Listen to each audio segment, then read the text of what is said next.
Well, in America today, we are getting closer to fully exposing the greatest con and cover-up in the history of this country.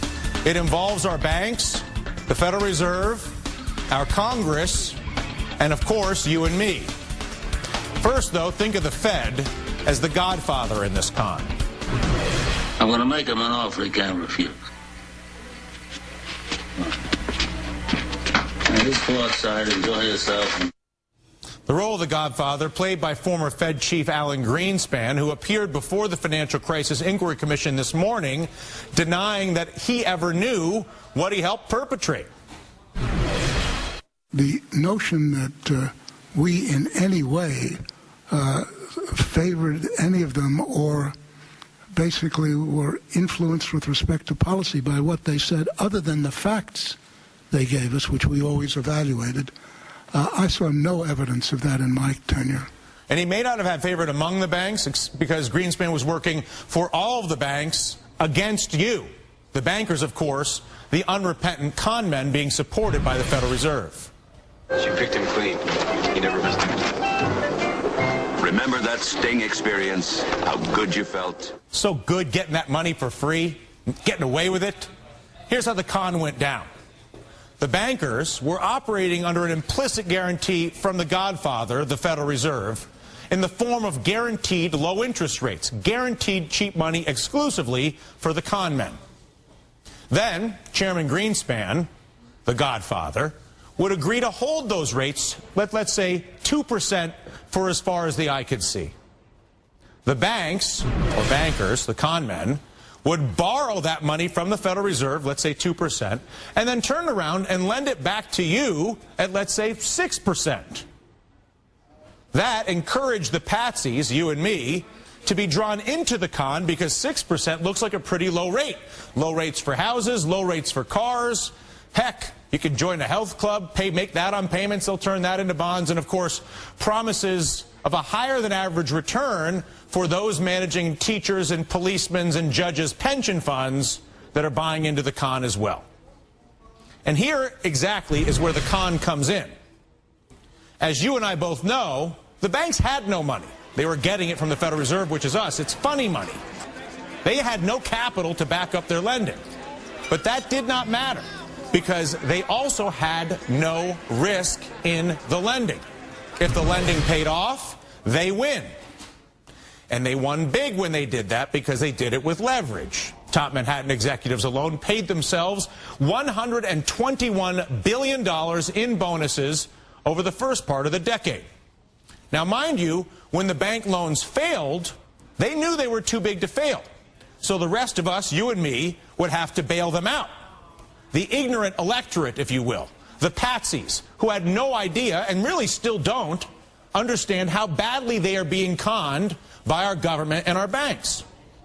Once the banks, however, realized there was no losing, the question was, how do we make the con bigger? How do we get more money through this crazy machine so we can get richer? The question, or the answer, I should say, is simple. Make more loans, more credit card loans. Think of all the credit card applications that were sent to you over the past 10 years. More car loans. It's the reason General Motors went upside down. It wasn't the cars. It was because they were running a financing scheme. Home loans, you know the narrative. So the people most hurt by this con, the home buyers, the cops, the teachers, pensioners who were suckered in by the bait of low credit and high returns in exchange for buying worthless, toxic assets manufactured by the bankers. That's why your pension fund was wiped out. That's why the interest rate on your savings to this day remains around zero. If you're a retiree, you know what I'm talking about. It's also why you're now drowning in a mortgage on a house that's worth far less than you owe, because the bankers were happy to lend you money they did not have to drive up the price of that house because they knew the more loans the better, but no downside for them. So what's next? Higher taxes for us, higher interest rates for us to pay for the bailouts, while our government that was theoretically elected by us refuses to recover the stolen money by the con men or fix the system that allows them to continue to perpetrate the con against you and me. The current financial reform legislation proposed by our government would give the godfather, the Federal Reserve in this case, even more power to regulate the game The con men, represented by the Wall Street bankers, of course, giving our Congress a cut of the action, $344 million so far lobbying against the bill, second only to health care. And we saw how well it worked out for special interest on health care. Home run. They got a guaranteed customer base with no reform. I'm sure the bankers will do pretty well as well. All this, of course, while assuring our lawmakers, many of whom do not even understand how the con works in the first place, that the financial crisis has been fixed, of course, with an infinite supply of your money. After all, just check out stocks over the past year. We are back over 10,000 on the Dow, thanks to that blank check from the Federal Reserve. So now, as we finally head towards Congress debating financial reform in our country, the question must be asked, does it make sense for our government to give more power to a Federal Reserve and banker con men who unrepentantly caused this crisis and make money at your expense on the pension side and on the credit side? That's the current plan. Give them more power. Joining us now, Congressman Alan Grayson, Democrat from Florida, who sponsored the audit the Fed bill with Ron Paul. Congressman, pleasure to see you again. And on the phone, Bill Fleckenstein, president of Fleckenstein Capital, and more importantly, author of Irrational Exuberance, The Greenspan Bubble. Bill does an exceptional job of explaining exactly how the godfather, Alan Greenspan, allowed the banks to perpetrate this con. In fact, Bill profited rather handsomely betting against the con, knowing that it was a bubble. I know, Congressman Grayson, that you understand more or less everything that I just said and then some. And are likely more frustrated than I am at our Congress's unwillingness to actually acknowledge or understand the con or address it. Why do you think it has been so difficult and continues to be difficult for anybody in our Congress to really deal with this? Well, I have the benefit of having worked as an economist for 4 years before I was elected to Congress, and that does give me some insight into how all this works. I think a lot of people on Capitol Hill simply don't understand how this works the way you just described it. Clearly, they should be listening to your show. If you don't understand that the bank's incentive is to lend as much money as possible without any repercussions, because the only way they make money is with lots of lending or gambling, effectively, and everybody else's incentive is to try not to get screwed, and yet the Congress is feeding the money to those who have a directly adverse incentive. They make money by screwing over pensioners and borrowers, and our Congress is making that more possible, not less possible. How did we find ourselves in this situation? Well, I think the fundamental problem is campaign finance reform. I'm not trying to change the subject here, but I do want to point out that we wouldn't have this problem except for the fact that lobbyists hand out $5,000 checks. Bill, explain in the simplest sense why it is Alan Greenspan is so directly responsible for creating this con. Well, first of all, let me say, Dylan, yours was one of the most succinct explanations of the problem that I've heard, so that was quite a good send-up that you did. Because Greenspan is ultimately responsible because, A, he was the one who put rates at a level that was too low and then refused, in the face of all evidence, to do anything to try to retard the potential for an asset bubble. He was in denial about the equity bubble and then turned around and created the the credit/housing bubble, and to this day refuses to accept any responsibility for it. When prices are held at an artificially too low of level, by putting too much money in the system, that money seeks its way out into other places, and and it will end up creating a bubble. And the more leverage used in the bubble, the more dangerous it becomes. Greenspan not only made the interest rates too low, he advocated the policies and he cheerled for the housing bubble. For instance, he made a speech where he tried to explain why housing could not possibly be a bubble. So it was not just his conduct of monetary policy, it was the speeches he made, and he was held in such high regard, other people adopted his behavior and his philosophies. Congressman Grayson, you mentioned campaign finance reform and the need to get the lobbyists out, because the bank lobbyists, $344 million, a cut of the action on the con goes to Congress. Are you as cynical as that would suggest, that basically Congress knows that they should create transparency and capital requirements, which would end the ability for there to be a con like this, but refuses to do so because they're afraid of losing those checks?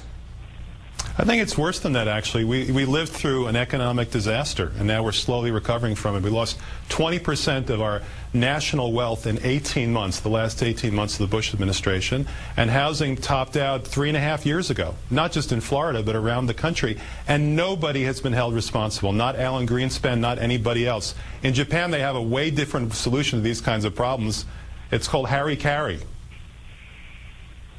I think what confuses people at this point, Congressman, and having been talking about this incessantly for a few years now, most people, if you look at the polling, understand at least enough of this to know that Congress works for the banks, not for the American people, and yet Congress still seems phenomenally willing to drag its feet in addressing this. Harry-Carry may be interesting or nice. We're probably not going to see it. We live in a democracy where we're told we elect people who look out for our interests, and yet the same people are creating laws that allow this group to con the American people out of the largest transfer of wealth in the history of the world with no consequences. Are you suggesting special interests have so much control that our government literally is willing to facilitate that level of wealth transfer with no consequences? I think that's a fair statement, and I would add to what was said before that we've got the creation of the idea of too big to fail under Alan Greenspan. We've got him gunning the economy through the Y2K money supply increase that led to economic disaster within 4 months.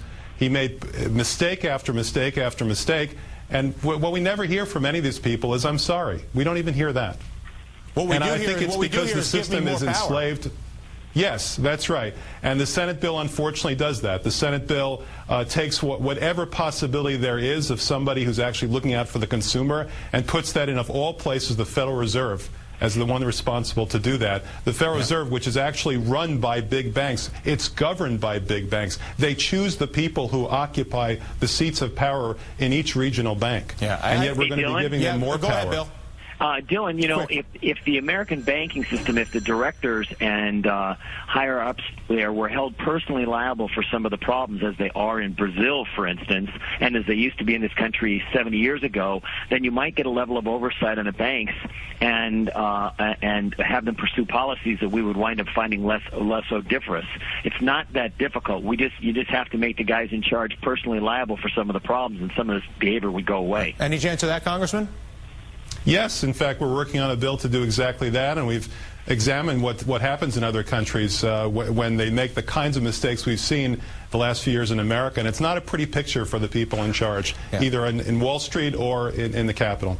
Listen, Congressman, we appreciate your efforts on our behalf to correct for the con and get the money back and fix the system. And Bill, thank you for your journalism and your efforts to make sure people actually understand how this happened. Truly, Bill Fleckenstein, thank you.